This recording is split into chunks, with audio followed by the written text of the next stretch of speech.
Hello, collectors and creatives. My name is TB Skyn, and welcome back to the final, but except not really the final episode of Mass Effect 2. The final episode in that we're going to be finishing the main story today. Not quite the final episode in that we're going to take a trip and do the DLC afterwards as well. But for the moment, well, there's only one place to go, and only one way to get there.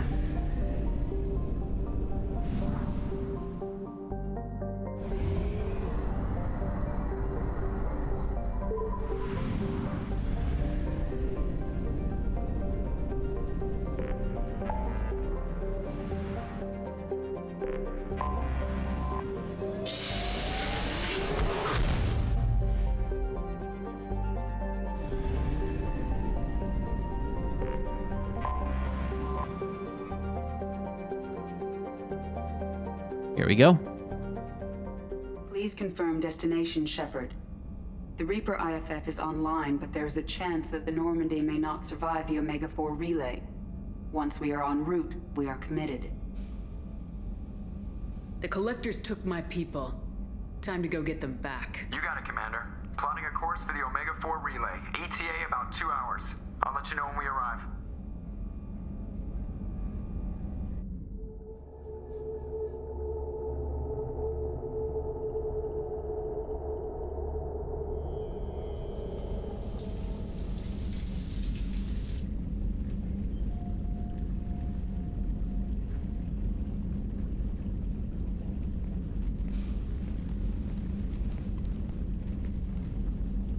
Hey, I brought wine. Best I could afford on a vigilante salary.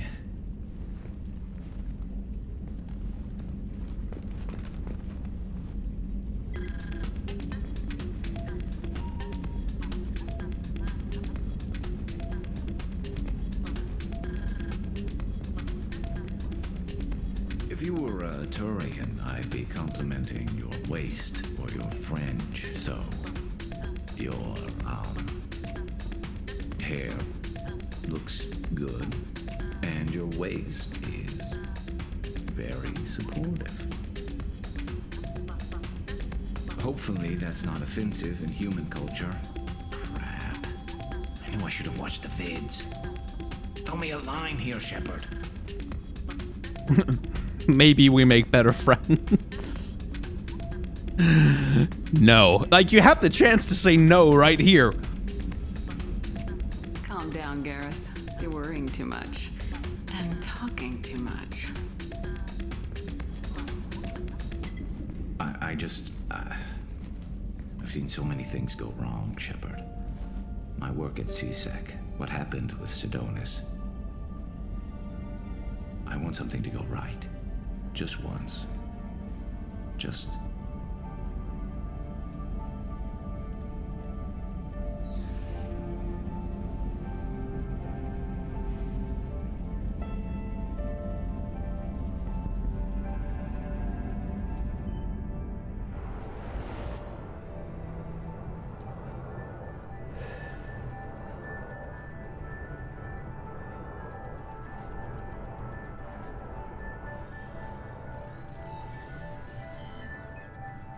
Shepard, I wish I had more information for you. I don't like you heading through that relay blind, but we don't have much choice. I'm not going alone. I've got some of the best working with me. If we stick together, we'll make it. I know we brought you back for a reason. I've never seen a better leader.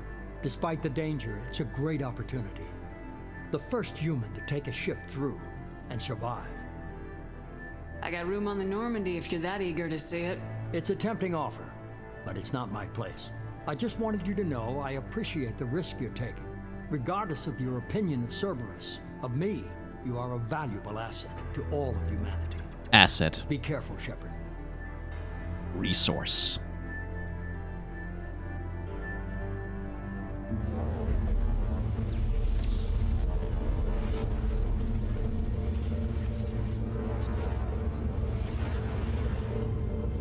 Approaching Omega-4 relay. Everyone stand by. Let's make it happen. Reaper IFF activated. Signal acknowledged. Commander, drive core just lit up like a Christmas tree. Drive core electrical charge at critical levels. Rerouting.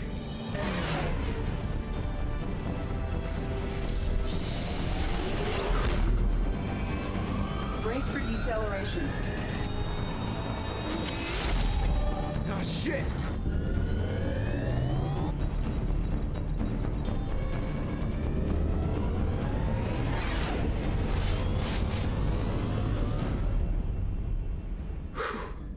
Too close.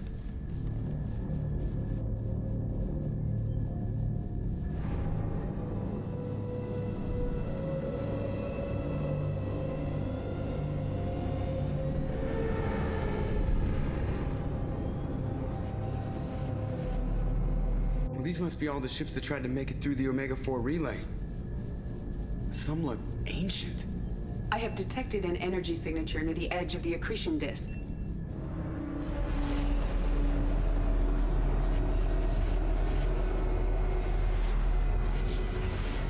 Has to be a collector base. Take us in for a closer look. Nice and easy.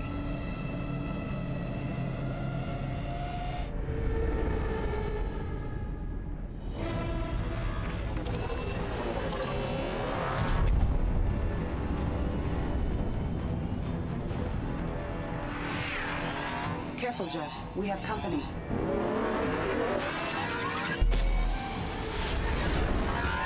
Taking evasive maneuvers. Yeah, they're just pissing me off. Edie, take these bastards out. As long as the new plating holds. They want another round? Come on, girl, let's give it to them.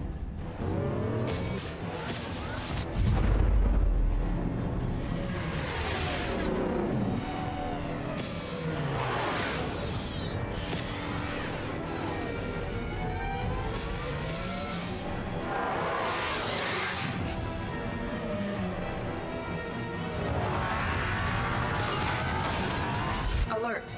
Hull breach on engineering deck. It's in the cargo hold. I'll take a team and deal with the intruder. You get the rest of them off our tail. Aye, aye, Commander. So, here's where the whole upgrades situation comes into play. If you have not upgraded your armor and your shields and all of the other defensive measures available to the Normandy by this point, you would already have lost 2 teammates. In this case, it looked like it was Grunt and Jack who were first on the chopping block. I believe if they're loyal, there's still a 50% chance that they can survive, something like that. There's a bunch of complicated math that goes into it, but I have made everyone loyal and I have upgraded everything. So, we're not losing anyone. Swear to God, we're not.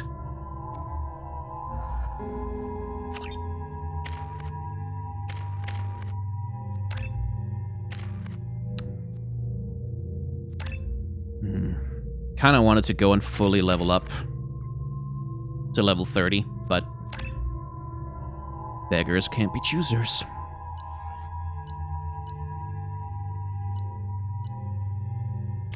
Let's get the Matic for this one. And the missile launcher.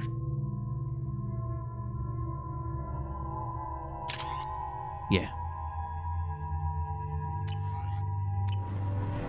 It's a mini-boss fight, basically. Oh, God, it's Facebook! We have to use them. The weapons on this thing. Nothing can hurt me.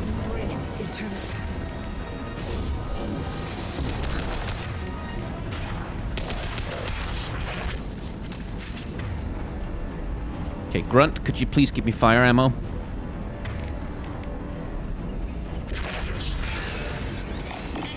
There he is. There's our shitty boy.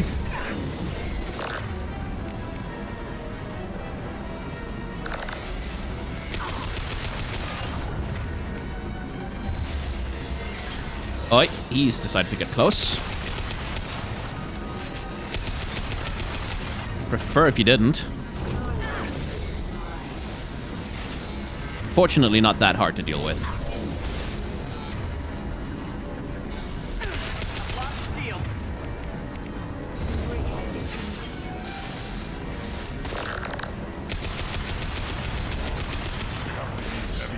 on this thing. No, we don't. We're fine.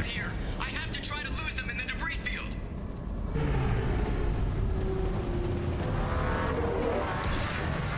Our kinetic barriers are not designed to survive impact with debris that size, Jeff. Well, I guess it's a good thing we upgraded. We're going in.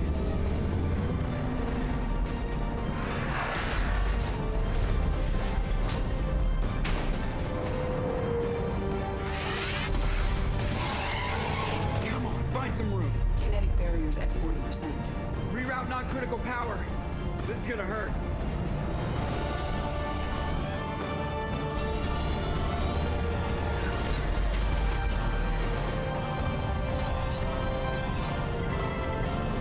Damage report. Kinetic barriers steady at 30%. No significant damage. Take the helm, Edie, and keep it slow. See if we can avoid any more attention. That was Kasumi who survived. I have detected an enemy heading for the cargo hold. That thing again. This one's up to Shepard. Anyway, here he is again.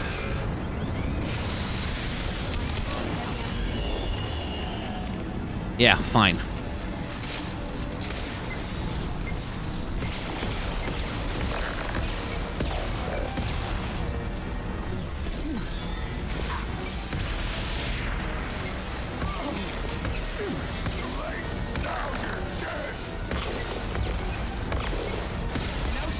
Ah, shit.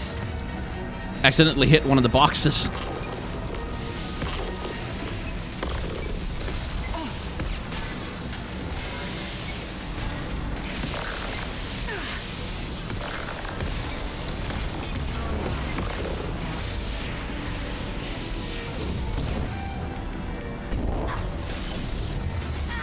No!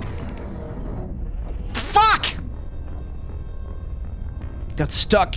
I got stuck on terrain! Oh, that's annoying. Right, let's choose a different weapon. The missile launcher's fine, but it's not the best for this. For this, I'm probably gonna want, actually, the grenade launcher, come to think of it.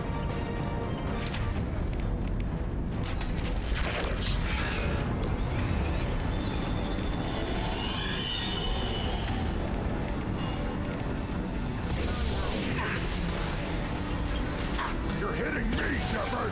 No, I'm not. We have to use heavy weapons on this thing. Yeah, not that close, though.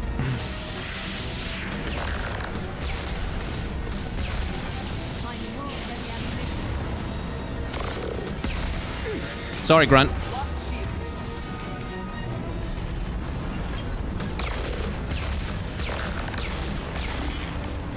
So the difference in this stage of the fight is that it chases you around a lot more.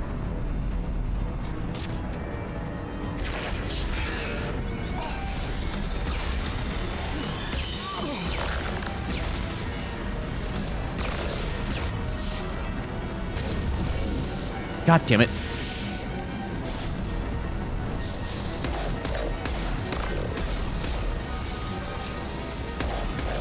Thankfully, it has seemingly decided to completely ignore me.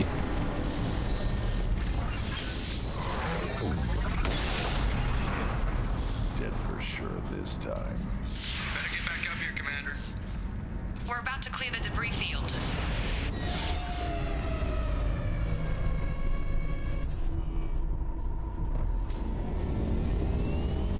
There it is. The collector base.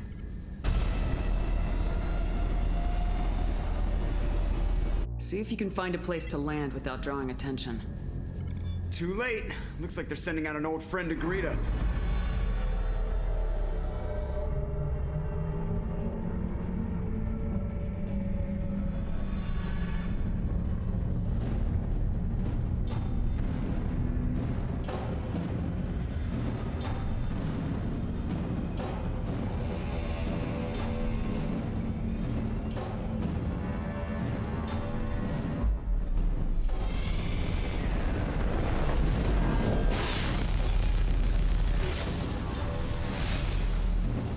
Time to show our new teeth. Fire the main gun.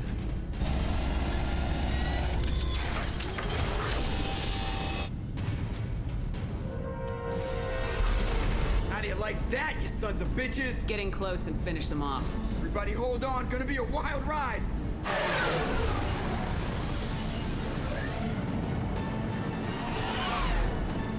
Give him hell, girl.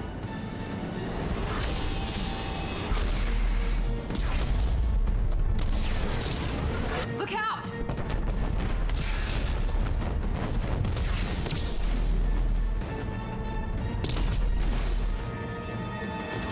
Mass Effect field generators are offline.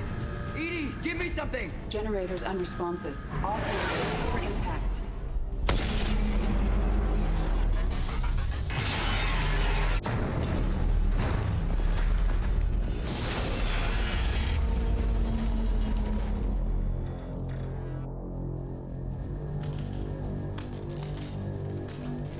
Again, a place you can lose okay? people. I think I broke a rib. Or all of them. Multiple core systems overloaded during the crash. Restoring operation will take time. We all knew this was likely a one-way trip. I'll do whatever it takes to stop the collectors, but I plan to live to tell about it. I'm glad you're in charge. What's next? How long until the collectors find this landing zone? I do not detect an internal security network. It is possible the collectors did not expect anyone to reach the base. Well, if we're lucky, their external sensors were hid like we were. They might not know we're alive.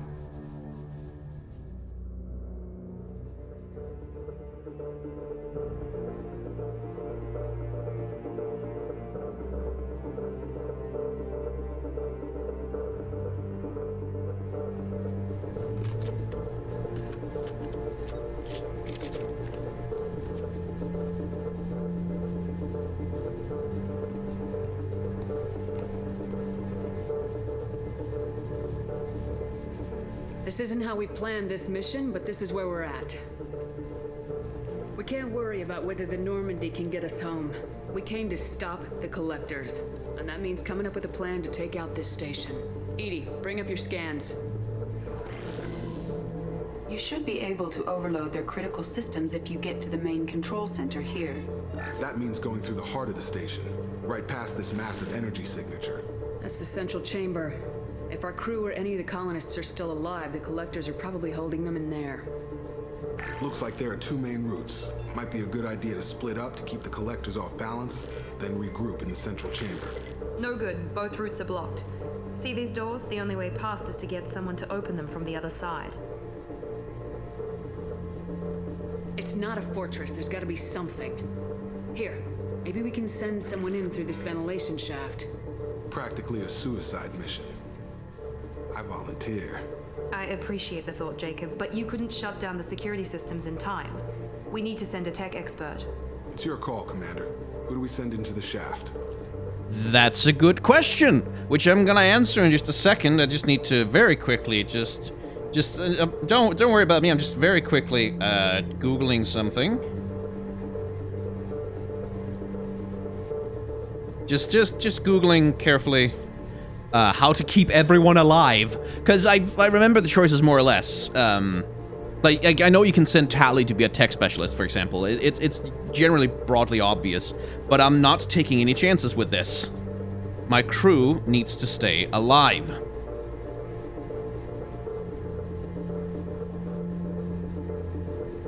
Let's see. It's either Tally, Kasumi, or Legion. So let's take Kasumi to send into the yeah. Kasumi, you've got the tech skills to do this. I won't let you down.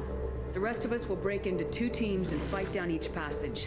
That should draw the collector's attention away from what you're doing. I'll lead the second fire team, Shepard. We'll meet up with you on the other side of the doors. Not so fast, cheerleader. Nobody wants to take orders from you. Garrus This agrees. isn't a popularity contest. Lives are at stake. Shepard, you need someone who can command loyalty through experience. Not you, then. That would be Garrus. Thank you very much. Garrus, you're in charge of the second team. Well, at least he knows what he's doing.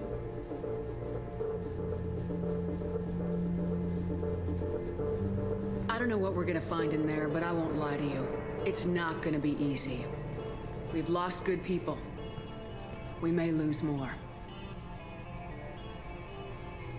We don't know how many the collectors have stolen. Thousands, hundreds of thousands. It's not important.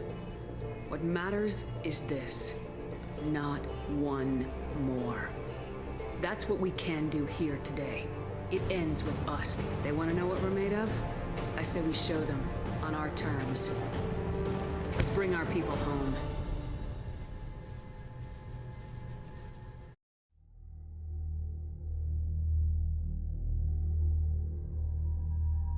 Right. We're bringing Miranda.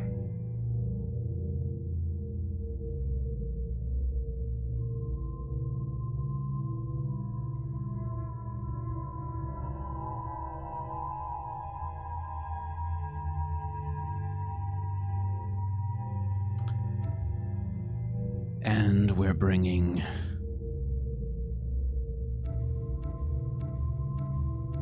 See, it's either Thane or Morden. Morden is a troublesome bastard on this mission, because he has a tendency to die no matter what you do. And I don't remember if that was a bug in the original Mass Effect 2 or what it was, but if you don't bring Morden with you going to do stuff, there's like a half-decent chance that he croaks. So, I mean, I'd prefer to have Thane for his abilities and his more powerful gun. Yeah, no, we're bringing Thane and Morden. Yeah.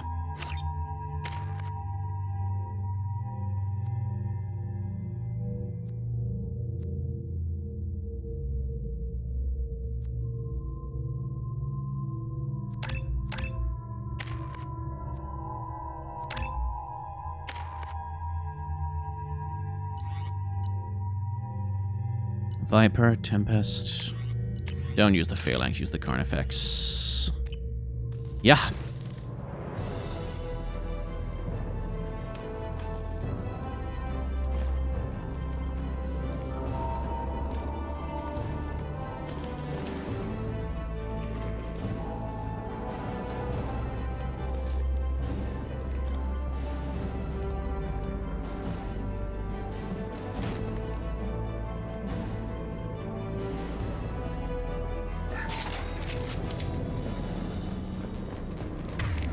Right. Equip your special ammo thing, please, as I do the same. Change weapons.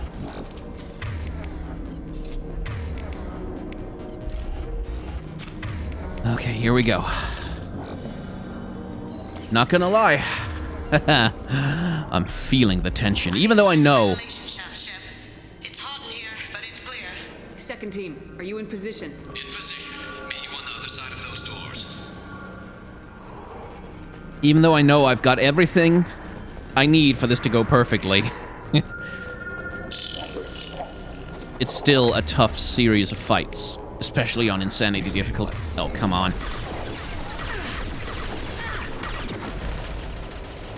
And this is really the reason why I wanted warp ammo, is because warp ammo is good against barriers.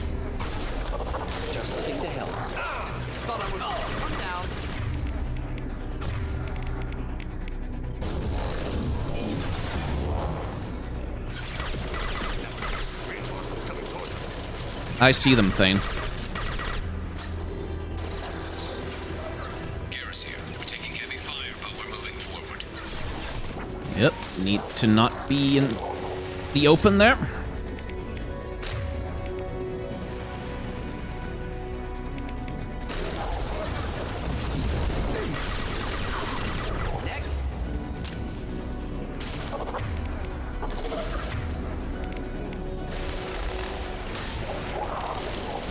Good job, Morden. At least Morden has good abilities against these enemies. So, you know, you're not completely screwed if you pick him. They're not at us yet, but they will be as soon as I cross over here, I think. No? Okay. Something's blocking the pipe. Gotta find a way through that gate up ahead. Can see a valve near ventilation shaft. Should open the gate. There it goes. Heading through the gate now.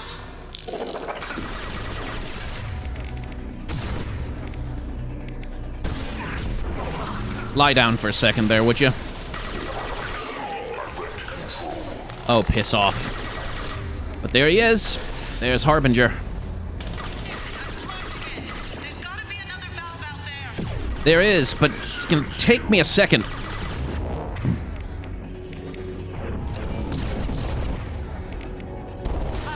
Or inflammable. Forget which. Doesn't matter. Ship, it's getting hot here. I know, Kasumi. I'm not having a lot more fun.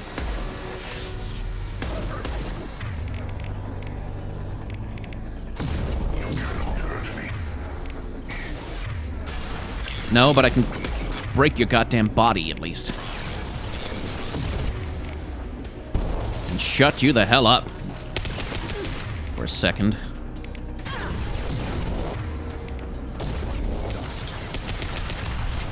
Looks like another one of those things in the way. Gotta help me out again, Shep. Gotcha. All clear, moving on. Taking the opportunity for a quick save.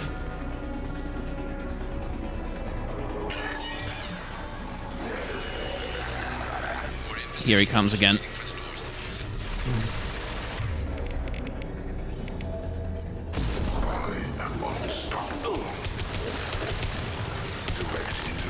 Certainly your fucking mouth is.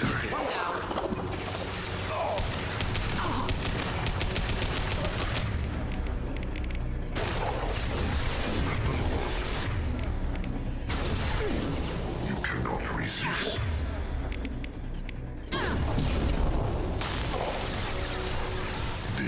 Cannot resist kicking your ass. You cannot resist sucking these nuts.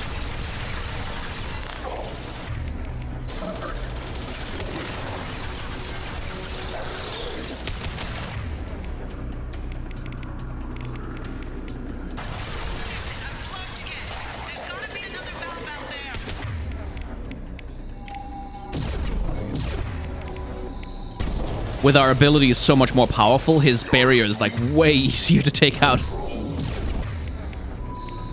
And Morden's Incinerate is absolutely the single best ability for taking out armor in the game. Like, at least burst ability. I know, Kasumi, I'm on my way. Oh, fuck off!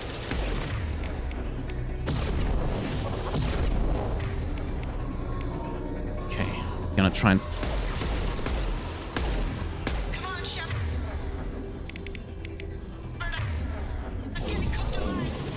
Well, there's a Reaper in my way. Sorta.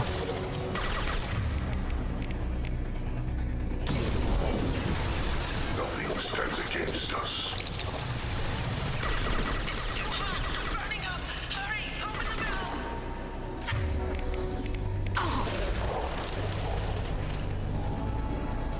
I'm on my way. I'm on my way. I gotcha. I gotcha. There it goes. Heading through the gate now.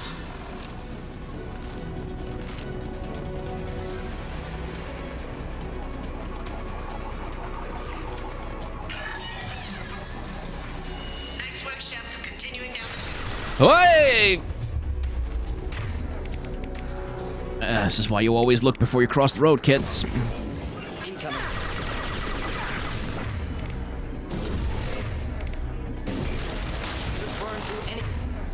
Okay, it annoys me a little bit that that didn't hit.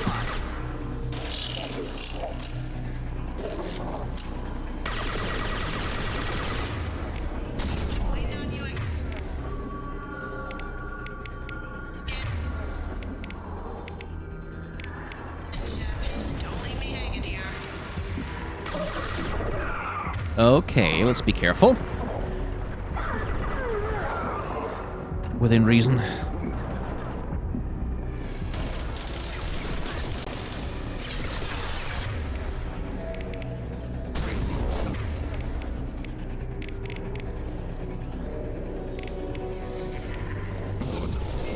Preserve Shepard's body if possible.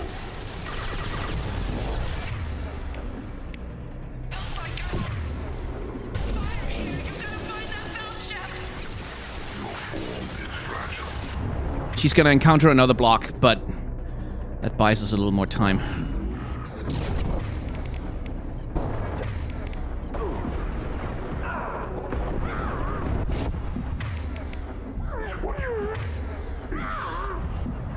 Why am I on fire? Oh my god, fuck off.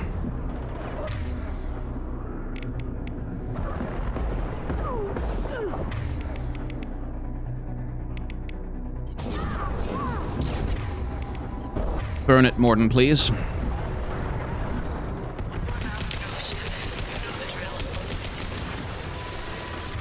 I do indeed.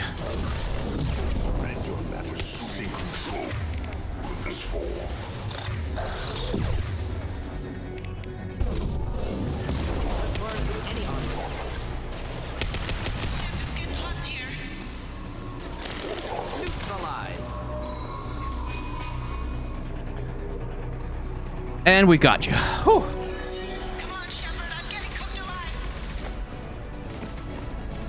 Come in! Look out! Super Spore!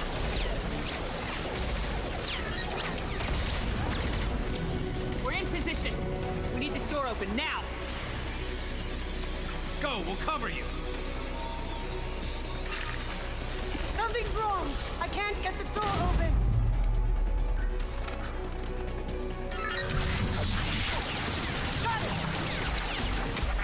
Here they come! Fall back! Suppressing fire! Don't let anyone through that door! Good job, Kasumi. I knew you wouldn't let me down. Shepard, you need to see this. Phase 1 complete. Got a little tense there with Kasumi for a bit.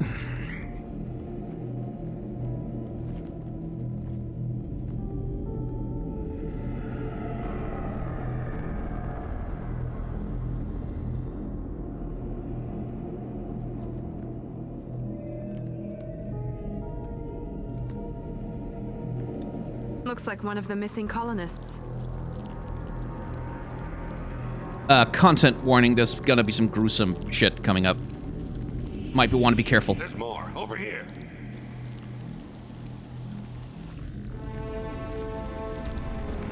God. She's still alive.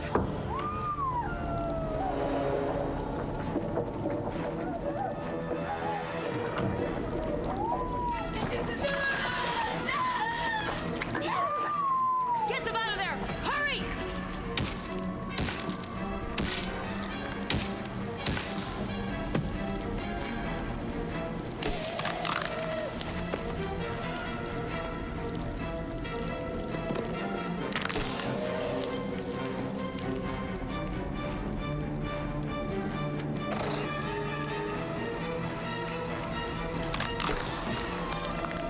If we'd been too late, Dr. Chakwas, are you okay? Kelly would have gone first. Shepard, If we'd been even later, you came for us. it would have been Chakwas too. And it's pretty gruesome. No one gets left behind. Thank God you got here in time. A few more seconds and I don't even want to think about it. The colonists were processed. Those swarms of little robots, they melted their bodies into grey liquid and pumped it through these tubes. Whatever the collectors are doing, it ends here. We've done well so far. Let's hope we can finish the job. Joker, can you get a fix on our position? Roger that, Commander. All those tubes lead into the main control room right above you. The route is blocked by a security door, but there's another chamber that runs parallel to the one you're in. I cannot recommend that. Thermal emissions suggest the chamber is overrun with seeker swarms. Morden's countermeasure cannot protect you against so many at once. What about biotics? Could we create a biotic field to keep them from getting near us? Yes, I think it may be possible. I wouldn't be able to protect everyone, but we might be able to get a small team through if they stayed close. I could do it too. In theory, any biotic could handle it. Shepard, who do you want to maintain the field? In this instance, gonna choose Jack. Jack and I will take a small team through the seeker swarms. The rest of you provide a diversion by going through the main passage. We'll open the security doors from the other side and meet you there. Who should lead the diversion team? Garrus, obviously. Jesus. I'll keep the defenders busy. You slip around the back. What about me and the rest of the crew, Shepard? We're in no shape to fight. Commander, we enough systems back online to do a pickup, but we need to land back from your position. We can't afford to go back, Shepard. Not now. You'll never make it without help. I'll send someone with you. And this is where I believe if you send Mordin to do the escort, he will survive. So now I can kind of... Mordin, Mr. Doctor Man, take care of the injured. Bye. Joker, need location of landing zone. We'll meet you there. We've all got our assignments. Let's move out. I fucking hope so, because if Mordin dies, I'm going to be pissed. Well, actually, if Mordin dies, I'm just going to use a save manipulator to... Because I'm convinced it's random. I'm convinced it's random. Like, there's a random chance that fucking Solarian doesn't make it. So... if he dies, I'm just gonna save manipulate. I'm just gonna get a save editor and put him back, and no one dies. Fuck it. But I'm taking a very slight small risk here. Anyway. Do I want Grunt? Yes, I do, because of all of the armor that he has. And... do I want Samara? Yes, I do. I want Samara. Like, Thane also good. But I'm pretty sure I want Samara, actually. Yes. I want Grunt because he's a battle tank. He can take as much punishment as they can possibly dish out, and I'm gonna need that. Because there are gonna be times when we get fucking overwhelmed. But I want Samara for her abilities, because I need something to help me take out barriers! And she has Reeve, which is one of the best abilities for that purpose. Right. Anything I want to change before we go? Yes. Yes, there fucking is. There's a thing I want to change. There's a thing I very much want to change. I need the cane. God, I hope I have enough ammo for at least one shot with it. Moving out. Stay close if you want to live.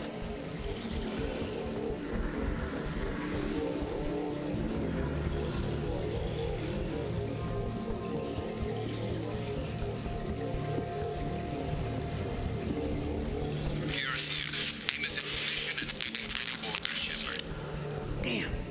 The swarms are interfering with radio contact. You ready for this?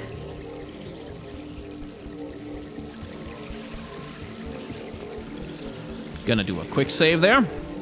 Let's go, Commander.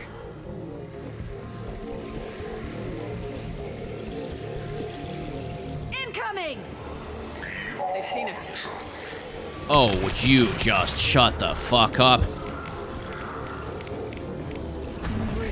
Eternity.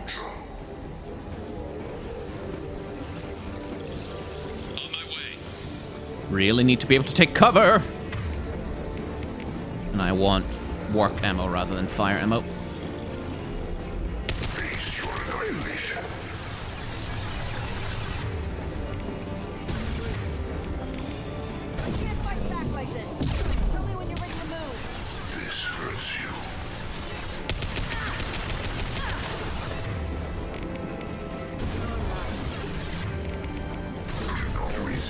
Ah! Wall blocked my goddamn biotic ability. Hey, Grunt, do you want to shoot at something, maybe?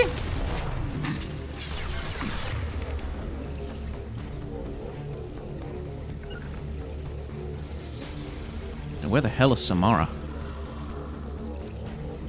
There she is. Good.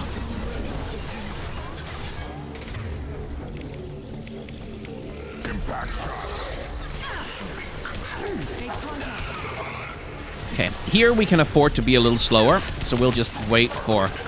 We'll just try and take out...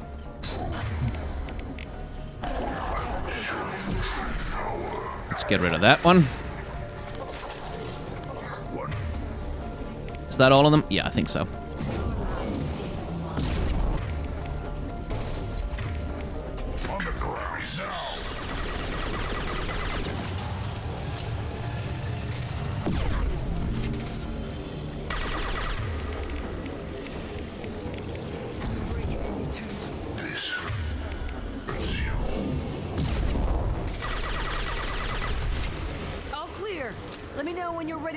Commander. Another quick save, just in case. Ready to move, Commander.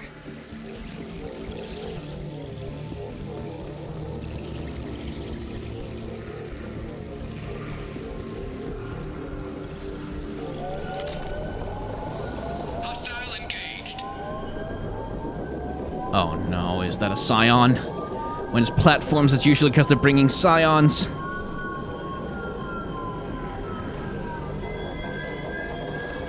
Hostiles! Dead ahead! Ah, not Scions, but it's not much better.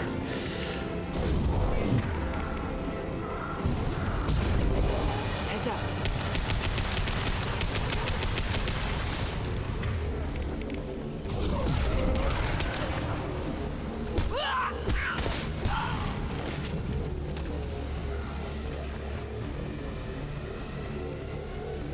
Oh, I need cover. I need cover. I need cover. Let me know when you want to move.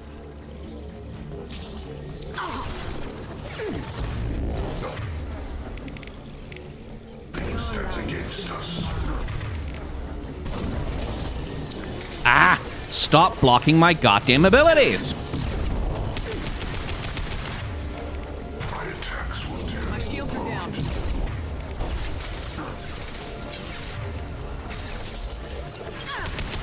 Okay, you need to not flank me right now.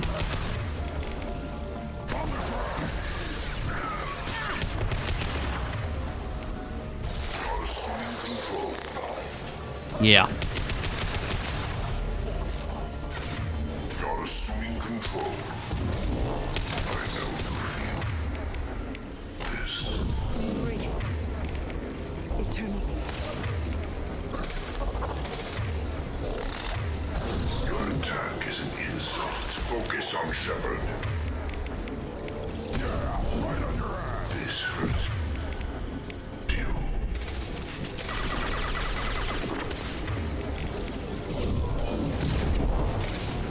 Not as much as your incessant blather.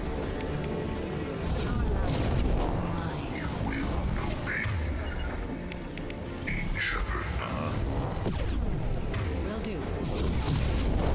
All clear. Let me know when you're ready to move up, Commander. Let's go!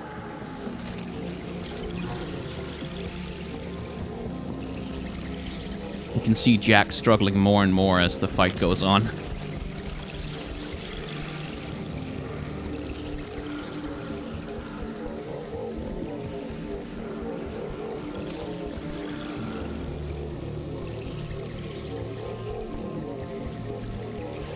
Okay, there's gonna be another group of enemies.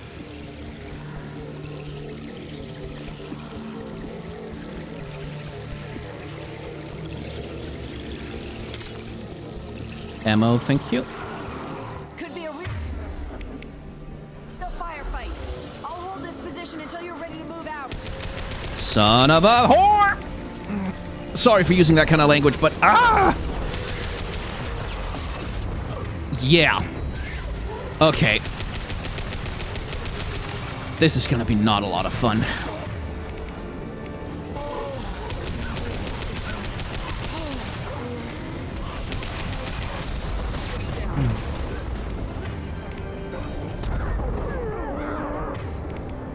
Yeah, I'm dead. Yeah. Yep. Yep.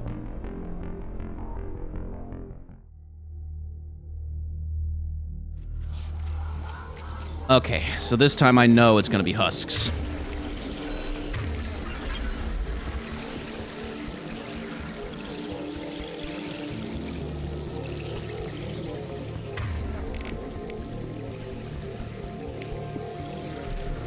Let's go!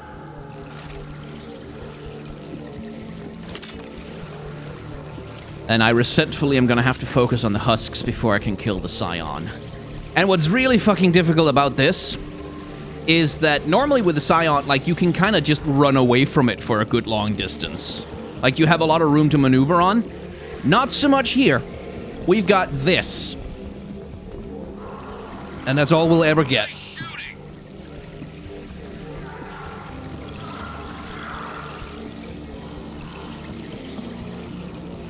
And so... Could be a real firefight. I'll hold this position until you're ready to move out.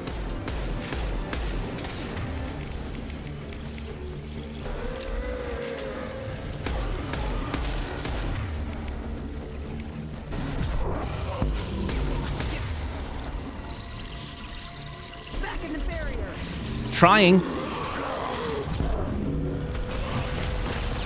But, like... Why can't I target you?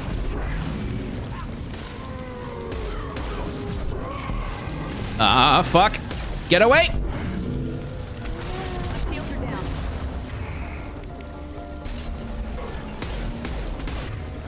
And I can't use my heavy weapon either.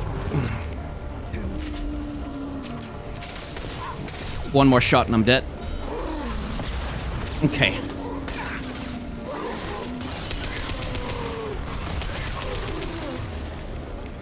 Everyone back on their feet!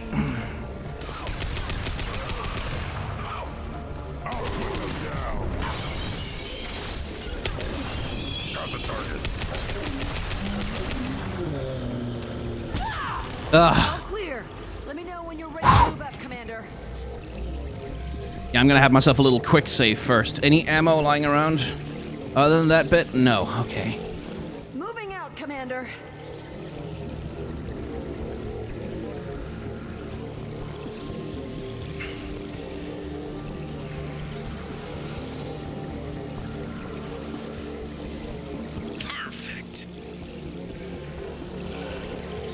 If I have to fight a double scion like this. Oh, eat my entire ass, you assholes.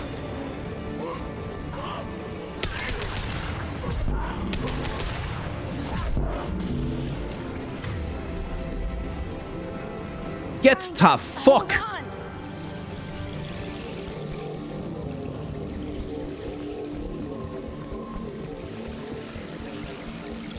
Samara, in case you're wondering, will also struggle. I can see the entrance. Need to get there soon. But if you pick someone like Jacob or Miranda, like it's gonna go quite wrong. And they will die. Or someone will die anyway. Can't remember exactly how the math works out on who gets to live or die.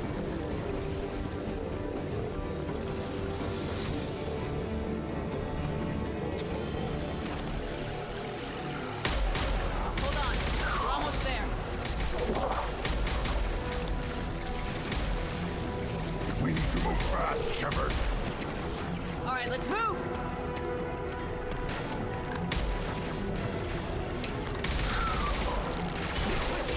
Keep it up. Hurry, Shepard.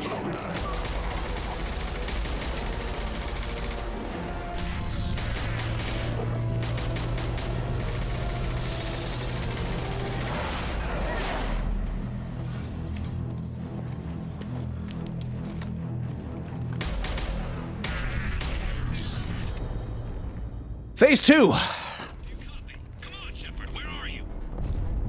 copy. What's your position? We're pinned down at the door, taking heavy fire. We're coming. Just hold on. Get this door open. Come on. Seal the door.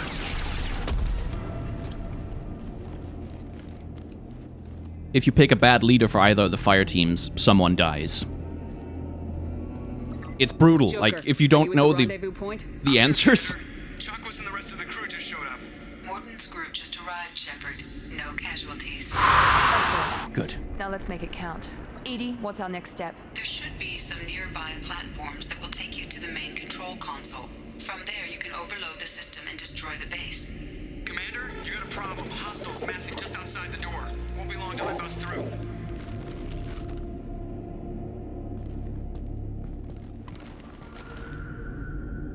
A rear guard could defend this position and keep the collectors from overwhelming us. Pick a team to go with you, Shepard. Everyone else can bunker down here and cover your back. Right. Right. Now we have the final decision about who we take to the very end game. And here, I'm going to pick Grunt.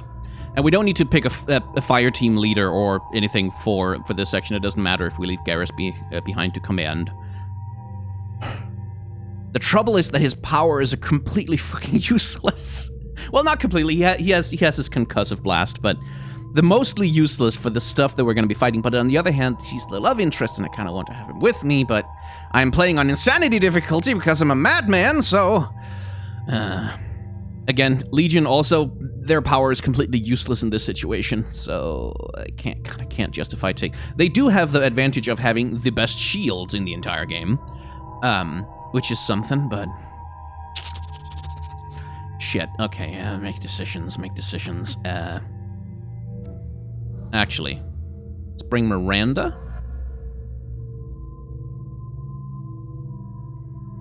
And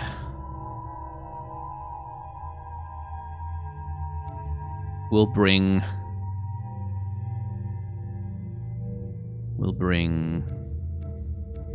Grunt. I kinda, on this difficulty level, I kinda need Grunt just because he can take the punishment.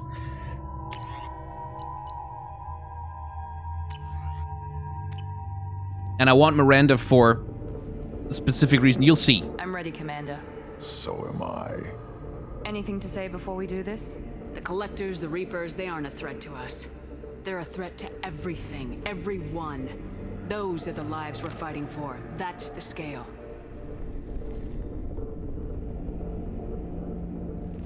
It's been a long journey, and no one's coming out without scars. But it all comes down to this moment. We win or lose it all in the next few minutes. Make me proud. Make yourselves proud. Well said. Let's go finish this.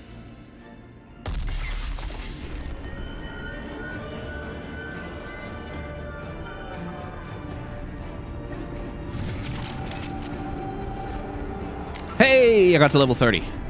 Can't do anything with the points, but hey, I got to level 30. Can't do anything with the points whatsoever.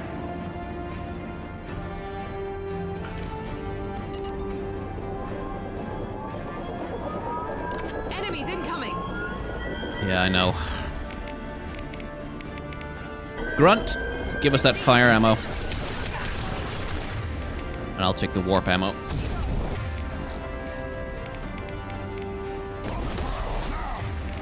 Fall off the platform, dickhead. Bye!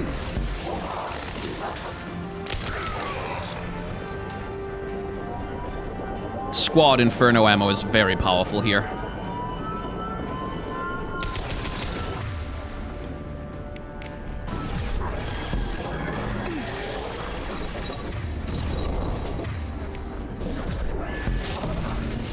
Bye. They have wings, so, you know, you'd think they'd be alright, but nope. It gets rid of them.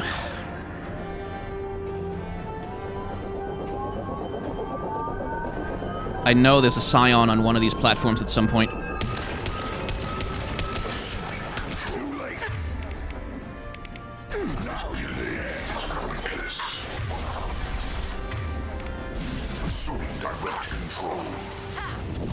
Okay. Just gonna get rid of his other body, or potential body.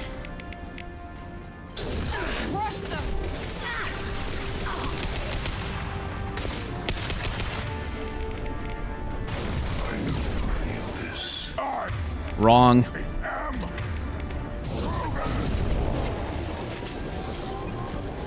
Please drop ammo. Enemies incoming.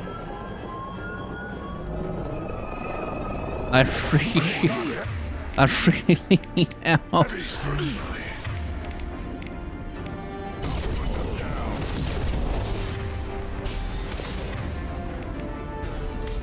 You will not stop me. Yeah, well.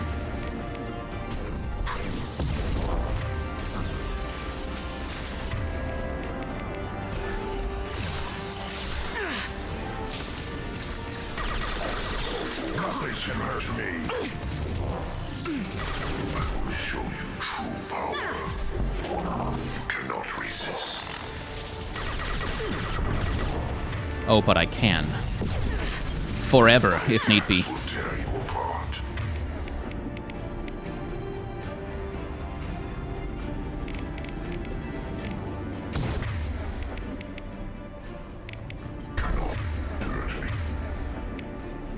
I'll put them down. Armor back on.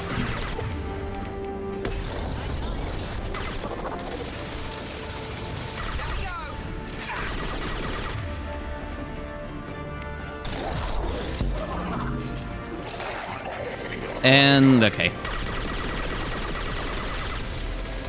Fine.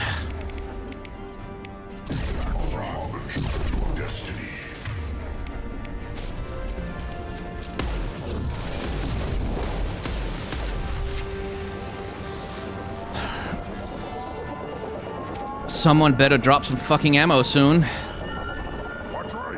Or I'm gonna be in a bit of trouble. Hi, okay, I'm in trouble. I'm in trouble. I'm in trouble. I'm in trouble already. I am deeply, deeply, deeply, deeply, deeply in trouble.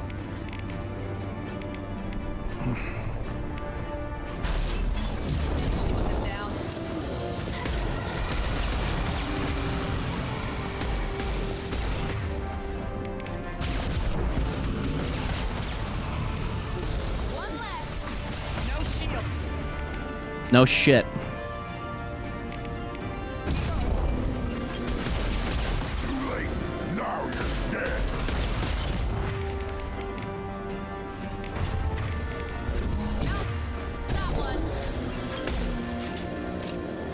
And I can't use my heavy weapon against them. I need to preserve that ammo. It's very important.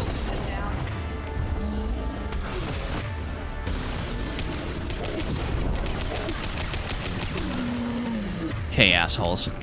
Up close and personal, then?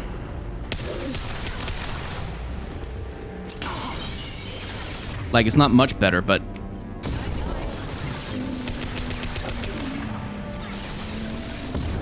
Engaging target. Understood. I'm on it.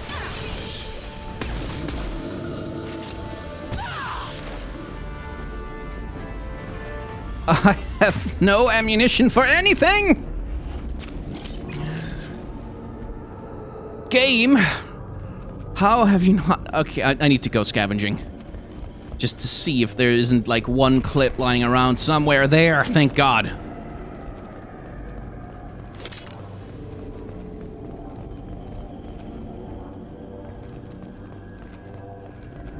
Oh my God. This is it. All the tubes lead to this spot. Edie, what can you tell us? What are they doing?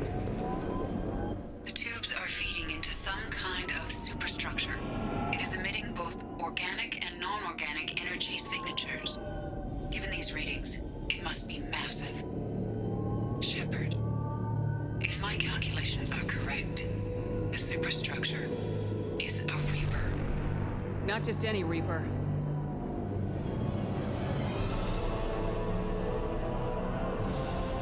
A human Reaper. Now you know why the Reapers harvest. It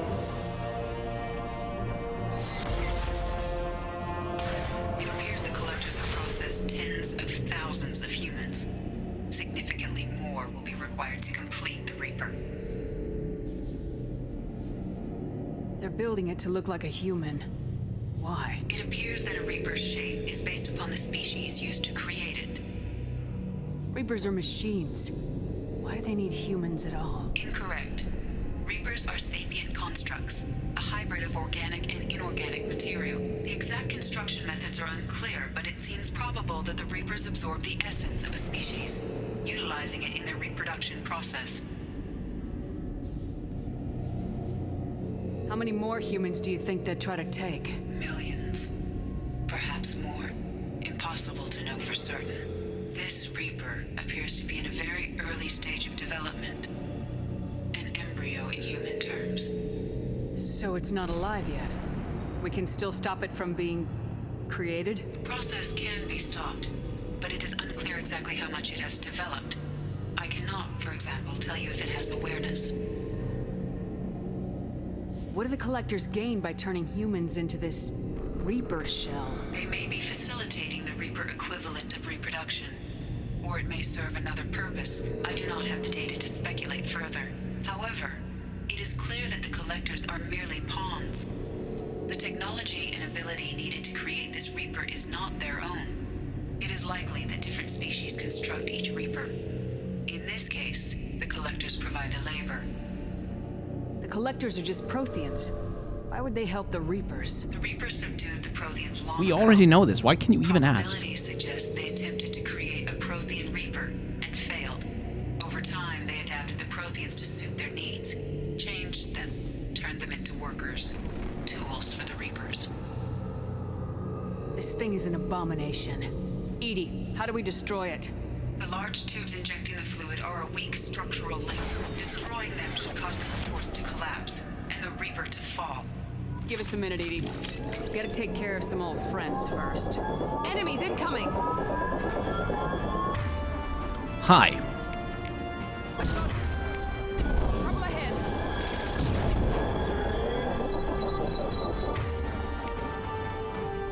You are going on a little trip. Oh, fuck off. Oh, fuck off again. I put all that work into getting the goddamn barrier off him, and you go and do this? You disrespect me. You come into my house, and you disrespect me on this, the day of my daughter's wedding. This hurts you.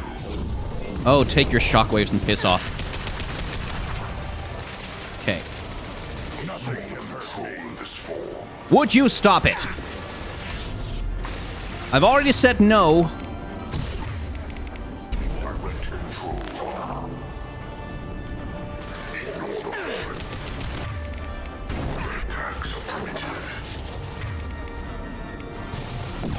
I'll put them down. My attacks will.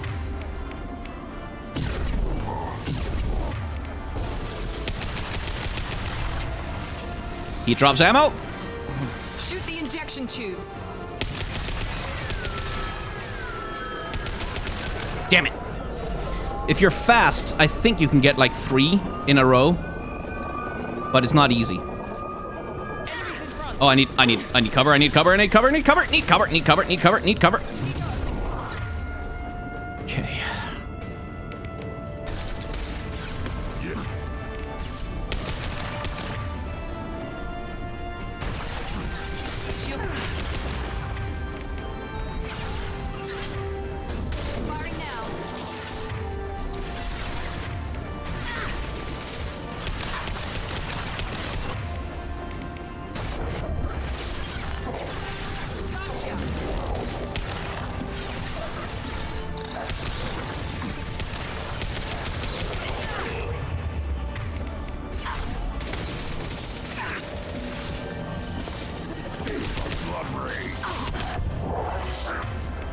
This is not a great place to be, just to be clear. Nothing can hurt me.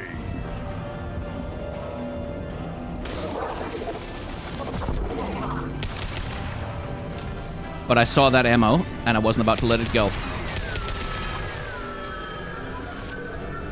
Shoot.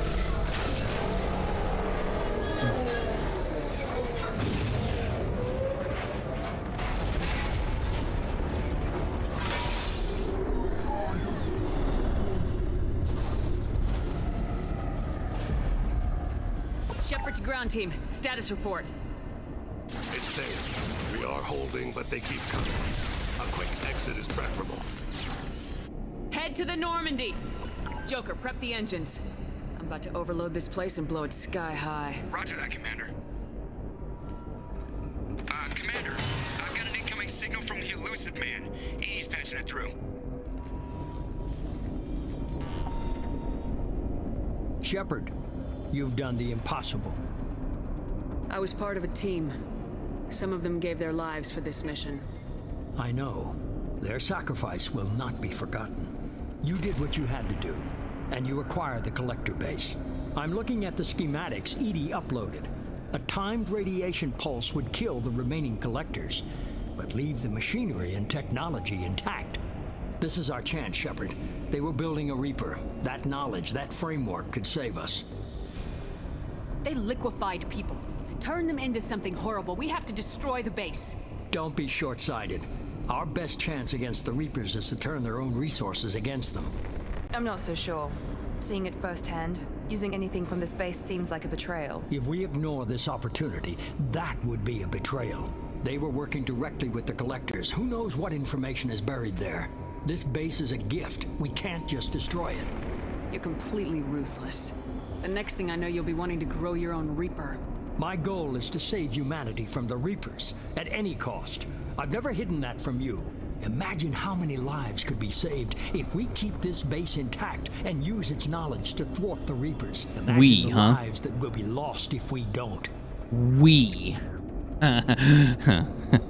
We. Anyway, the thing he says. Our best chance is to turn the Collector's own assets and technology against them. Remember what Sovereign told us. In the first game, Sovereign told us this, and Legion reminded us. By using our technology, your society develops along pathways that we desire. The answer is pretty clear, right? No matter what kind of technology we might find, it's not worth it. Shepard, you died fighting for what you believed. I brought you back so you could keep fighting. Some would say what we did to you was going too far, but look what you've accomplished. I didn't discard you because I knew your value. Don't be so quick to discard this facility. Think of the potential. The reason I brought Miranda, by the way, is so that we get that little scene before her doubting the Illusive Man's words. We'll fight and win without it. I won't let fear compromise who I am. Miranda, do not let Shepard destroy the base. Or what? You'll replace me next? I gave you an order, Miranda. I noticed. Consider this my resignation. Shepard, think about what's at stake, about everything Cerberus has done for you.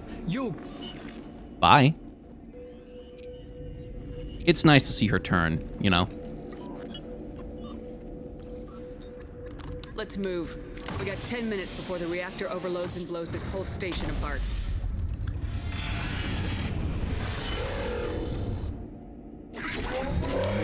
And here's why I brought the nuke launcher.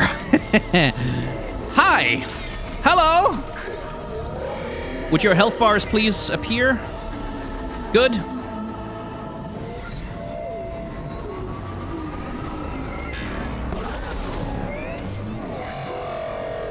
Okay,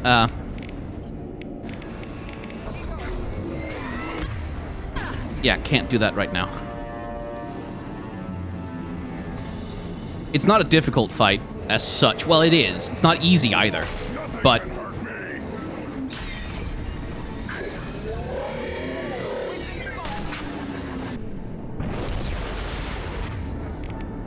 there we go. I only get one shot with this damn thing.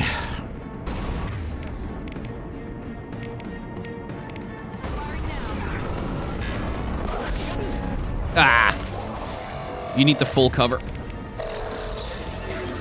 Are you playing hide and seek with me, shithead?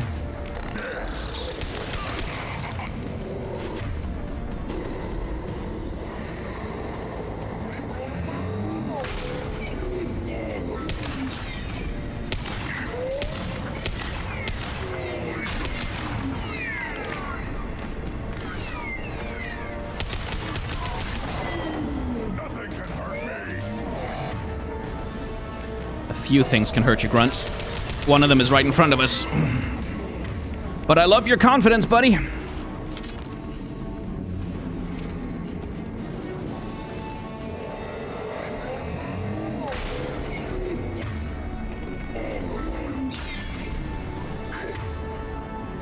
Come on. Be targetable.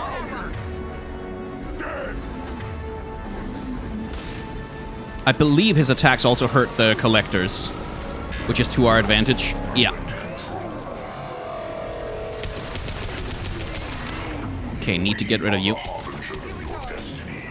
And this is what Harbinger meant with all that, we are the Harbinger of your destiny, blah, blah, blah. Garbage he's been spouting the whole game. Nothing stands against us.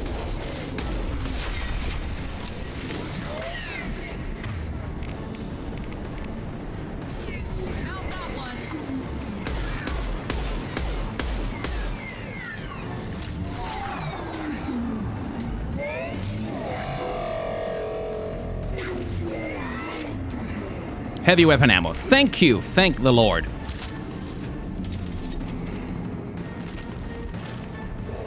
Okay, get back out here, you little shit. Oh, there he is.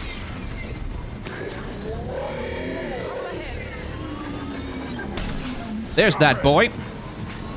No, it missed! Fuck you!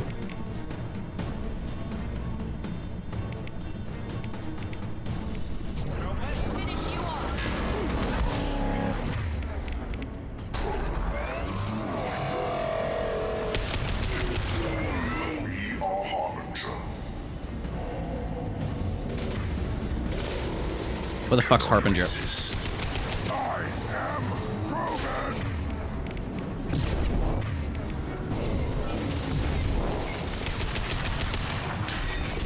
If I must tear you apart, Shepard, I will. Give me that heavy weapon ammo.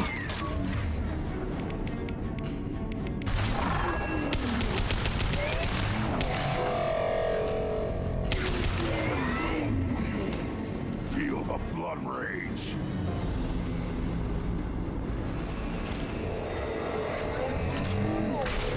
Oh, piss off.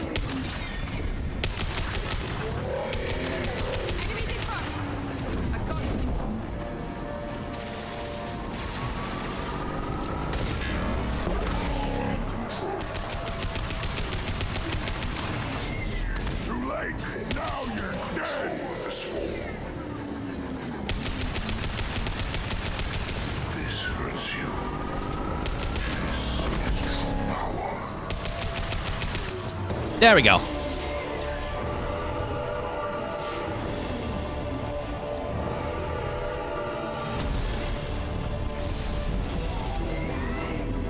Bye.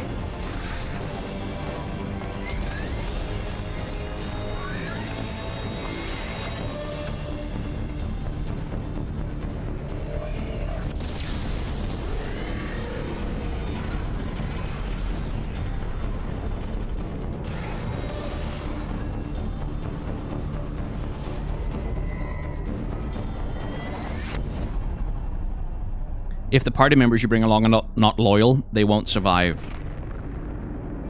the trip back to, well, the ship.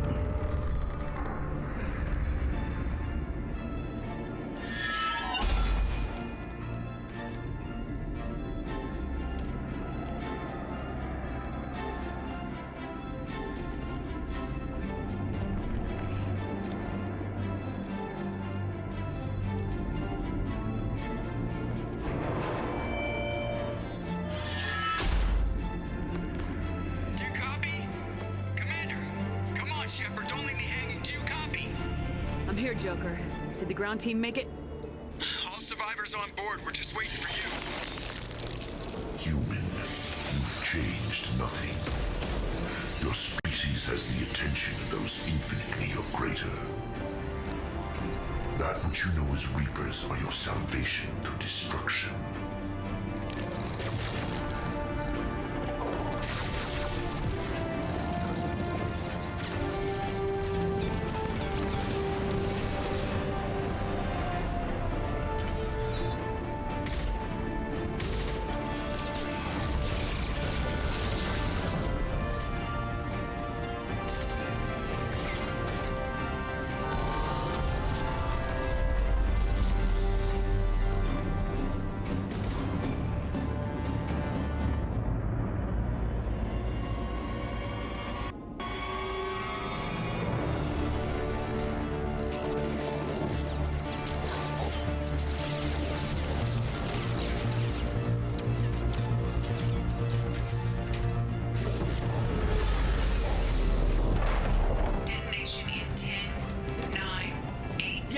Gist of it, Edie. Hold on.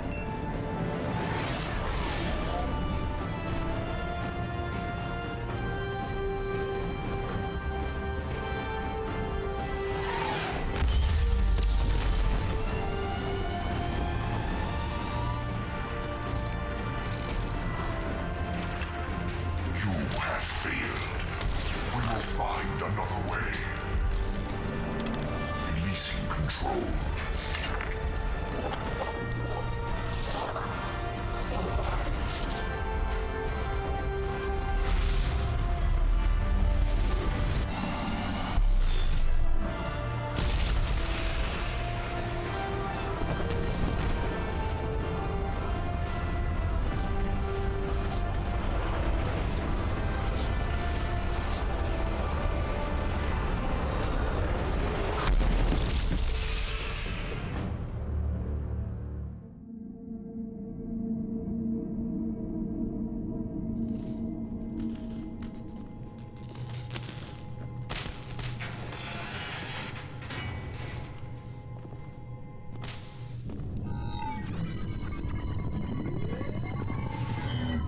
Shepard, you're making a habit of costing me more than time and money.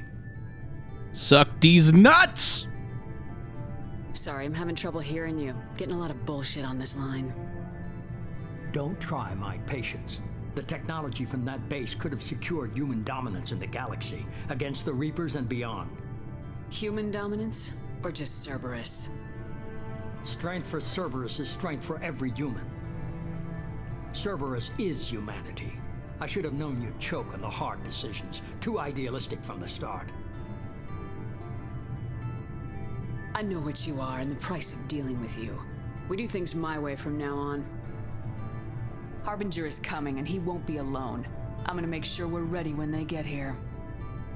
You can fall in line or step aside, but don't get in my way. You're sure that's what you want? You're taking a hell of a risk, Shepard. I don't think so. I'm gonna stop the Reapers, but I won't sacrifice the soul of our species to do it.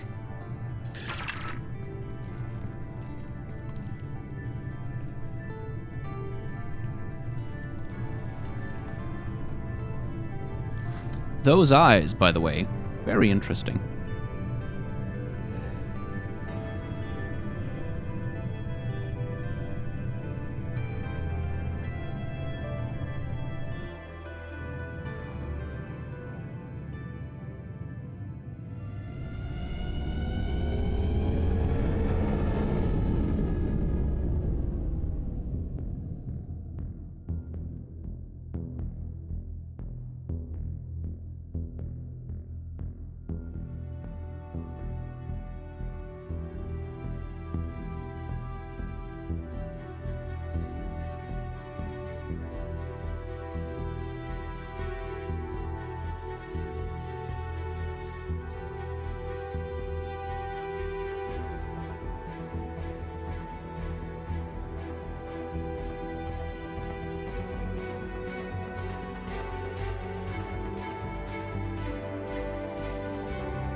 And that, my friends, was the main story of Mass Effect 2. I hope you enjoyed it. I certainly did. My god, I got obsessed with this game. I may have accidentally recorded most of the previous episodes of this series in like one 12-hour stretch one day without really noticing that it took me that long. That could have happened. That's potentially a thing. That maybe is something that could be a thing that happened. So yeah, I get Mass Effect brain anytime I get the chance to play Mass Effect 2. I really do. I get obsessed with it. It's my favorite game in the series.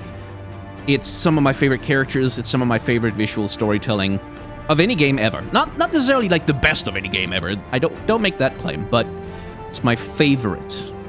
It's absolutely my favorite. Like, there's so much life and charm, and I recognize all the places where the game is like lackluster. There are parts of the combat system that definitely like get improved upon massively in Mass Effect 3. You have parts of everything that get improved upon. But this game has like that, something about that vibe that you just don't get in Mass Effect 1 or 2. There's just something about the interactions between the characters, the way the story is constructed, that I absolutely love. And it is a much more linear game than either Mass Effect 1 or 3 are going to turn out to be. In the sense that you are like funneled between like, here's 4 options for what you want to do, and then you get forced to do a thing, and then there's 10 options for what you want to do, and then you get forced to do a thing. Like, it's a very structured game in that way, and I kind of like that as well, because in Mass Effect 1, like, as I complained about endlessly, it's just a lot of flying around. Oh, here's a planet, let's land on the Mako, drive around, and like, it had its problems with how open it was trying to be versus how much curated content it could actually create. Mass Effect 2, by contrast, is a much, much, much more directly, very specifically focused. Like, you start the game knowing that your mission is to go through the Omega-4 relay and take the fight to the Collectors. You know this from the minute 1 of being let loose into the galaxy. You know exactly what your goal is and what needs to happen in order to get you there. And if, by contrast, again, in Mass Effect 1, it's like, well, you need to stop Saren. How do we do that? Oh, just fly around to some planets and chase them down, I guess.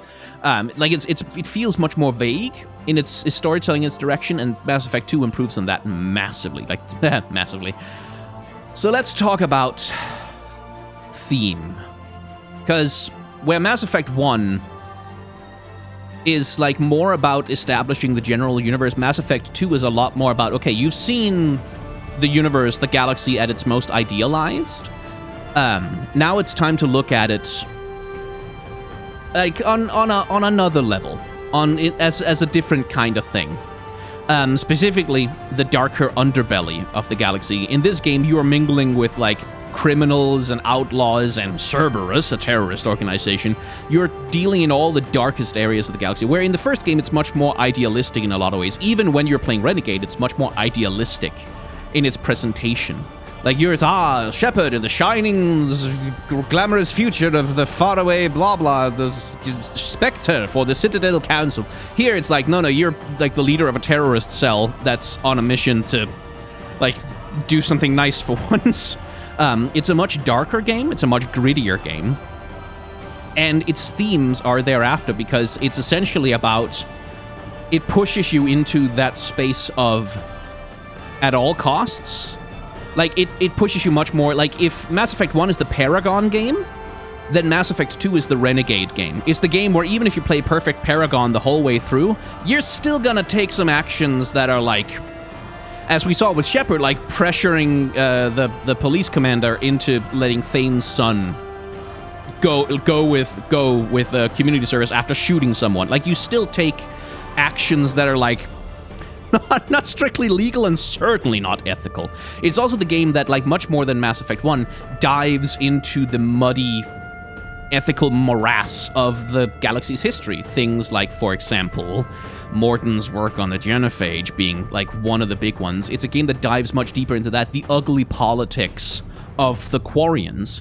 So it's a game that I feel like humanizes the galaxy a lot more. At least it does to me. Like, I feel much more like this is a galaxy populated now by people, rather than a galaxy populated by Turians and Asari and Quarians and Krogan and Batarians and so on. Like, it feels much more like a galaxy populated by, it's like, Krogan, but also Char, who reads love poems to his Asari girlfriend and wants to build a family, and he's sort of very soft-hearted.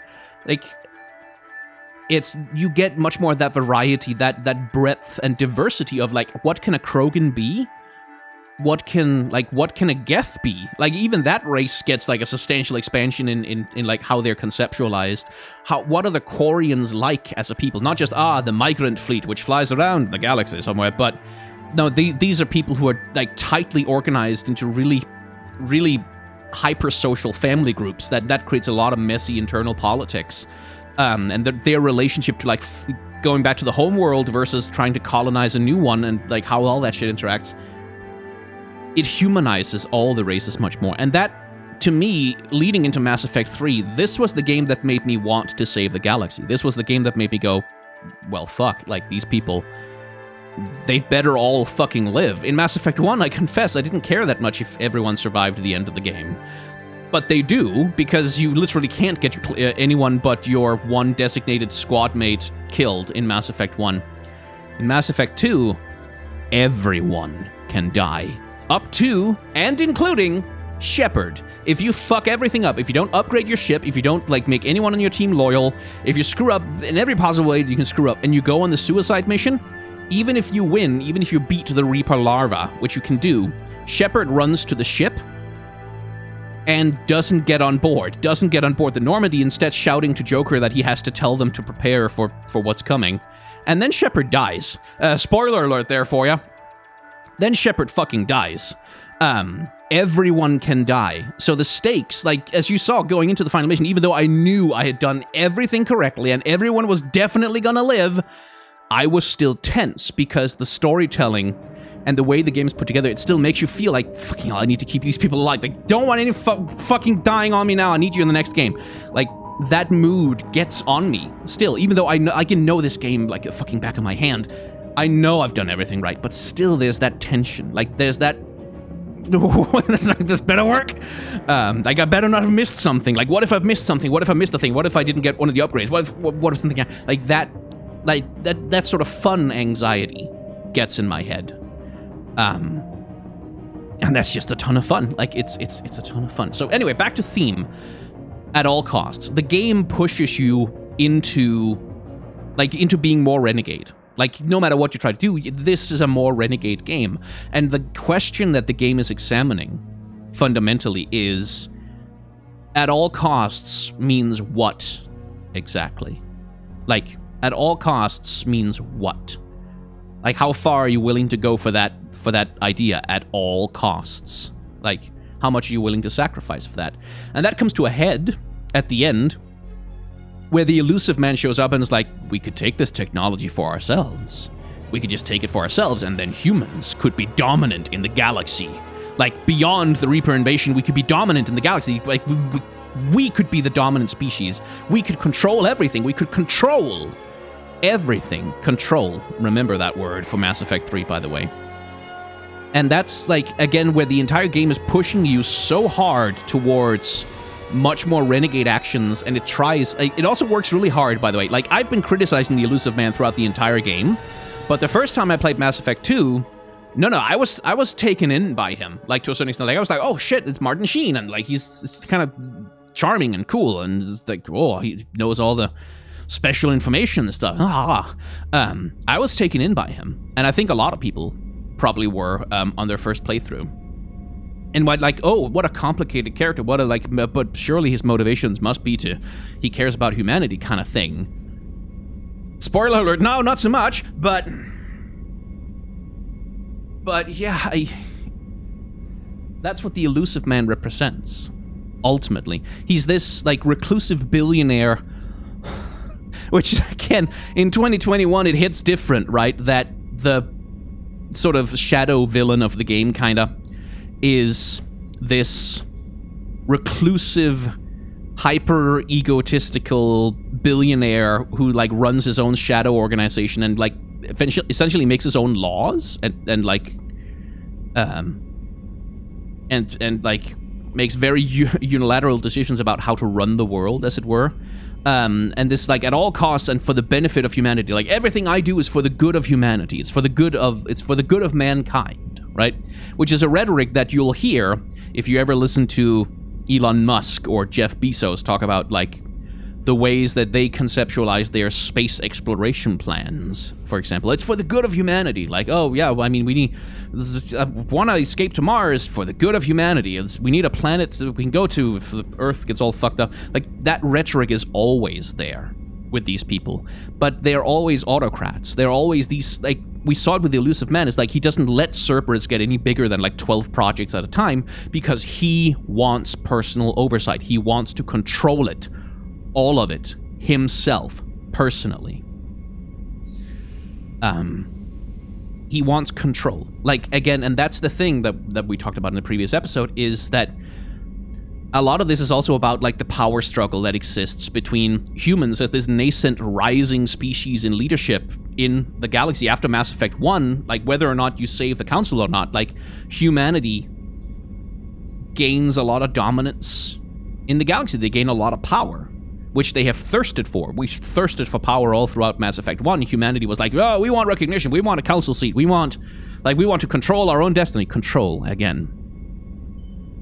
And we don't want the council telling us what to do. That comes up again very heavily in Mass Effect 2, where you see that even within the Alliance, even within the human faction, when we go to Horizon and we meet Ashley, we see that there's these human colonists who are like, I don't want the Alliance telling me what to do. Like, this like, sort of hyper-individualistic separatism goes, like, all the way down to the bottom, where the Alliance is trying to break free from control of the Council, and, like, the Alliance's own citizens are trying to break free of the control of the Alliance.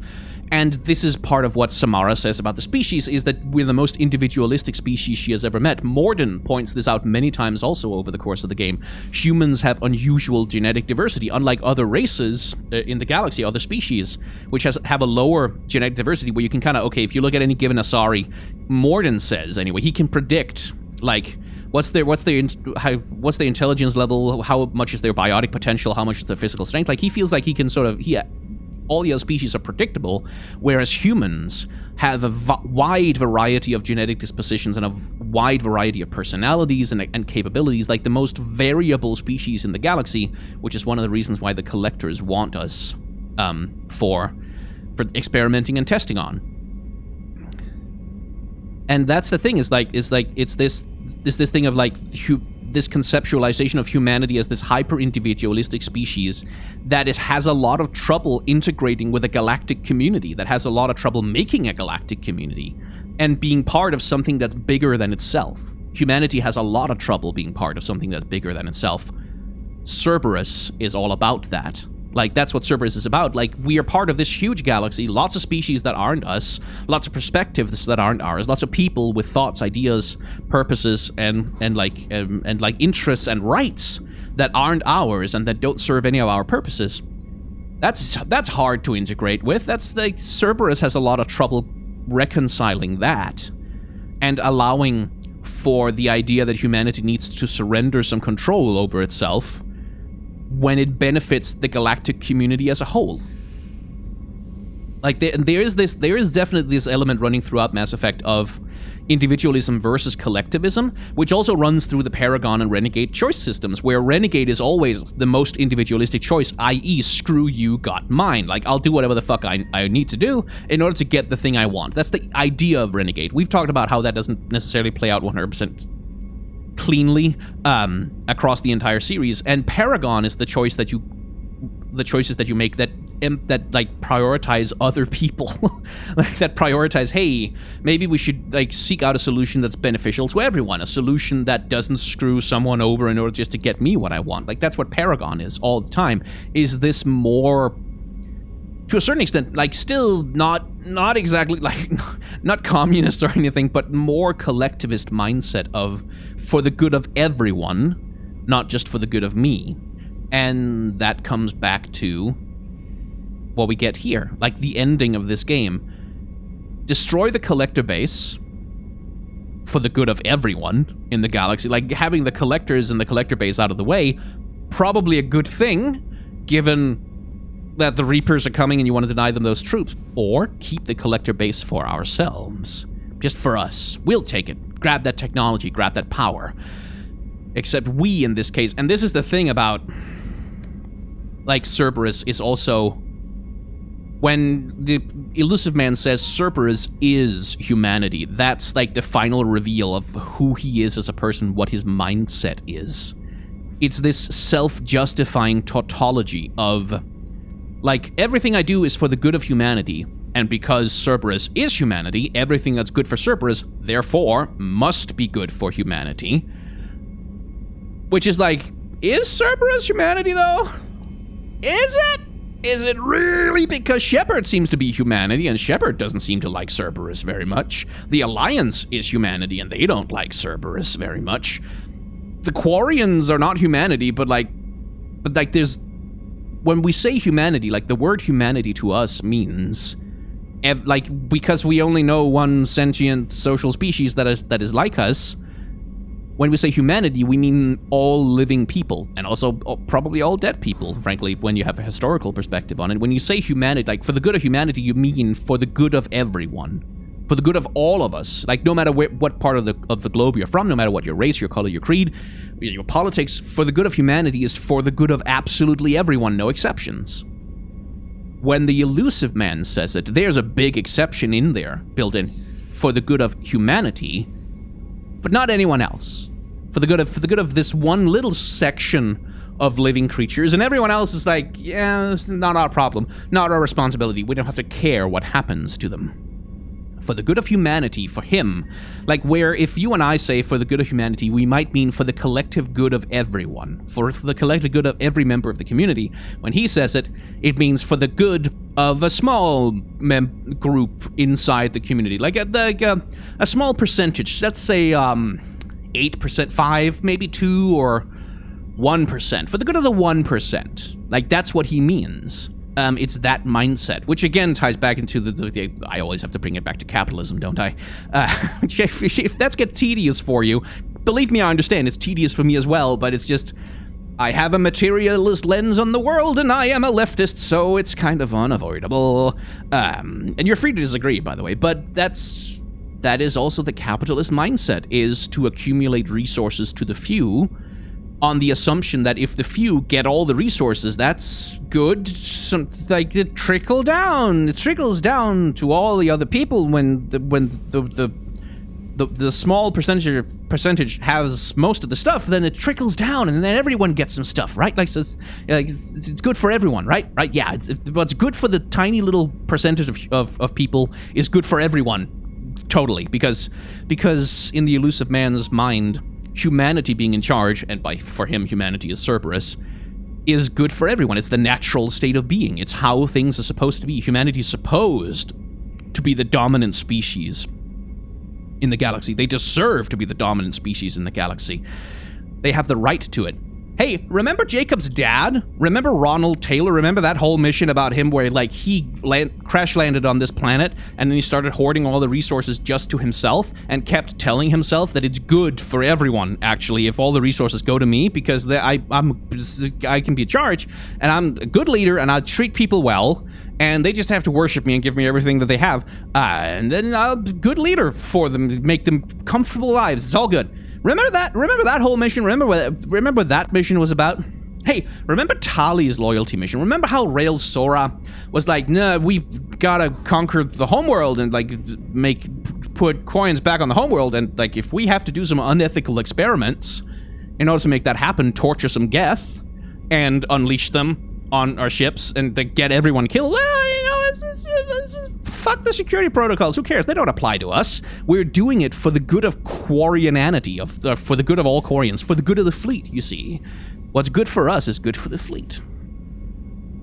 And it goes on, and it goes on, and it goes on. Like, this tension between individualism and collectivism, where all else being equal, at least in my eyes, in hyper-individualism comes out being like more the villainous choice than anything else. Welcome back to the Normandy. We've completed the game, and I have fish. So now, the rest of the game is open to us. We can go complete side missions, we can talk to characters, we can, like, pick up the pieces of anything left behind, which we will do in the next 1 or 2 episodes. Probably not more than that. I'll edit it together pretty tightly. Especially the Overlord DLC, we'll definitely go and do that one.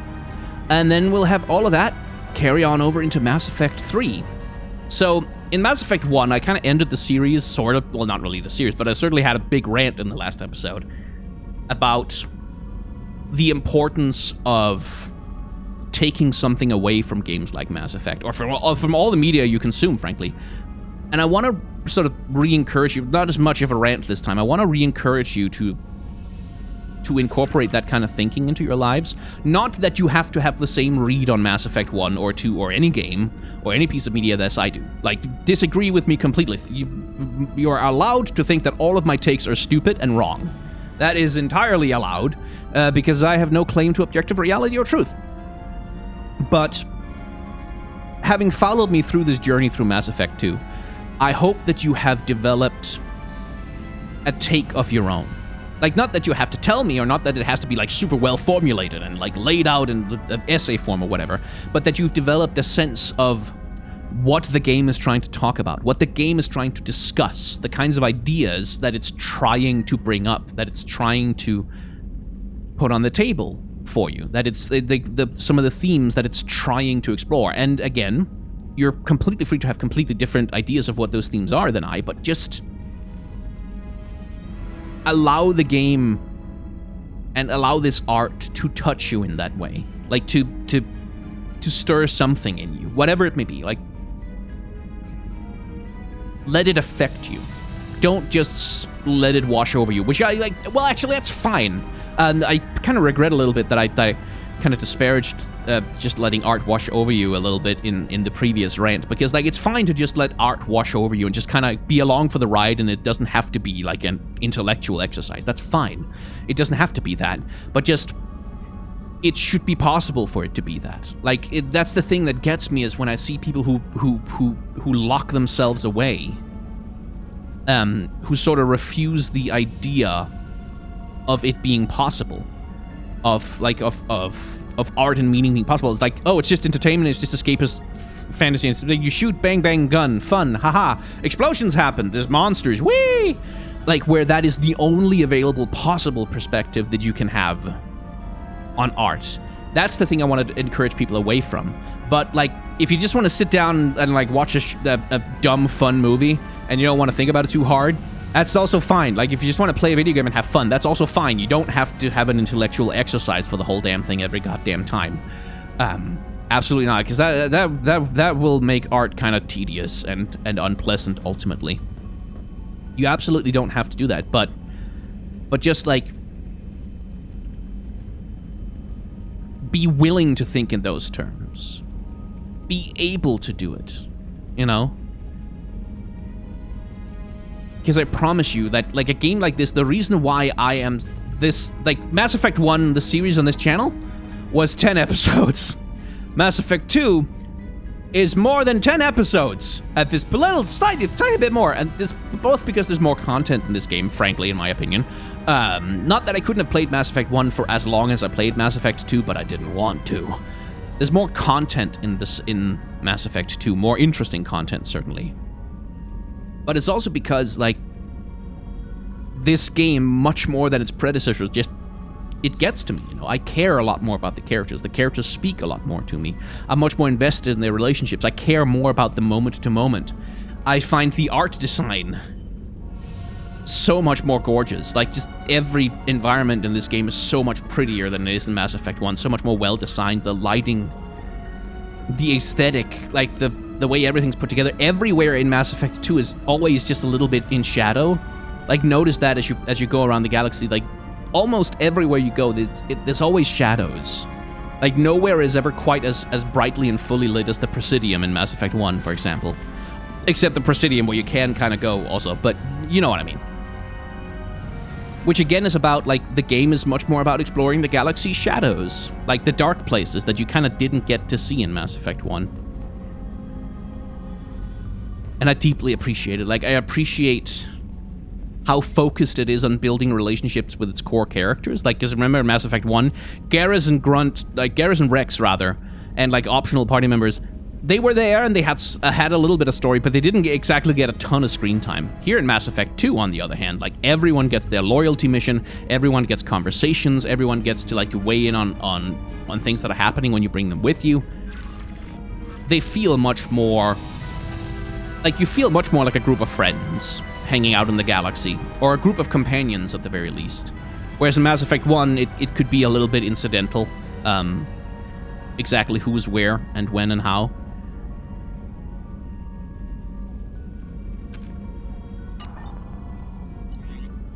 Any messages? No, I didn't figure that there would be. Anyway, DLC in the next episode, but if you don't want to come back for that, you don't have to. Like, so, a couple of things are going to show up a little bit in Mass Effect 3. They're not super important. What am I doing? I'm telling you not to watch videos on my channel. That's actually bad for me. But no, seriously, like, if you've had your fill of Mass Effect 2 by now, you don't have to come back for the next episode. You can skip it and it'll be all right. And I'll probably recap for you what each DLC bit is when it shows up in Mass Effect 3, in case you need it.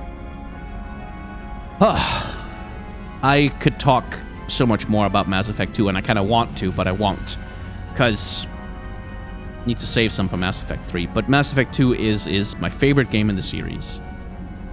It's such a much more interesting sci-fi world. It's such a much more interesting creation. It's a much more interesting place.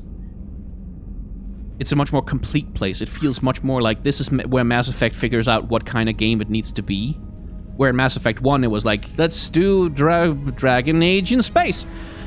Mass Effect 2 is much more where it figures out an identity for itself as this RPG shooter hybrid that gets refined on in Mass Effect 3, but which is good. Yeah, anyway, shut up. Shut the fuck up, Sky. You're done.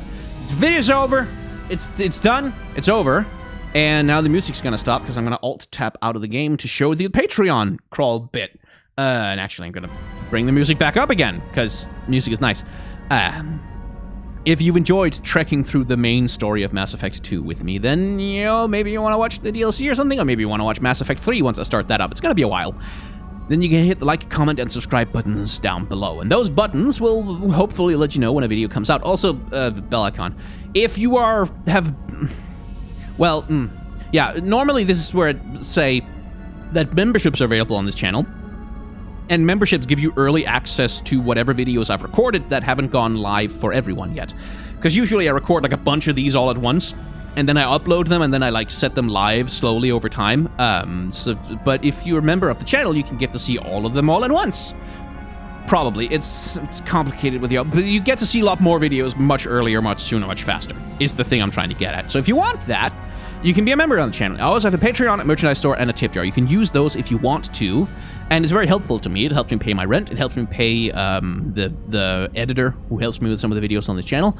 But if you don't feel up for it, or you can't, don't worry about it. It's completely okay. Thanks for watching. Wear a mask, wash your hands, take the vaccine when it comes, and try to act in solidarity towards those who are working to make the world a better place.